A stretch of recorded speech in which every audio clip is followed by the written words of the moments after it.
এবার শিক্ষকদের মধ্য থেকেই নির্বাচিত করা হলো রানাঘাট শহর তৃণমূল কংগ্রেসের সভাপতিকে। আর সেই কারণেই খুশির হাওয়া বইছে রানাঘাট শিক্ষক মহলে।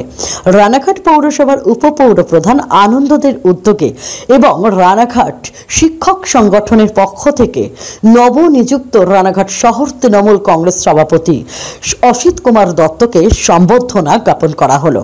আর এই সম্বর্ধনা অনুষ্ঠান থেকেই তিনি জানিয়ে দিলেন 2026-এর যে নির্বাচন লড়াই হবে তা এবার জোরদার হবে এবং এই বিষয়ে আশাবাদী রানাঘাট শহর শিক্ষক মহল। যাতে আগামী দিনে রানাঘাট পৌরসভা থেকে আমরা লিড দিতে পারি, তার জন্য সকলে ঐক্যবদ্ধভাবে আমরা এগিয়ে যাওয়ার চেষ্টা করব এবং আমাকে যে দায়িত্ব দেওয়া হয়েছে সেই দায়িত্ব আমি নিষ্ঠার সাথে পালন করে তৃণমূল কংগ্রেসকে যাতে শক্তিশালী করতে পারি তার জন্য আপ্রাণ চেষ্টা করব।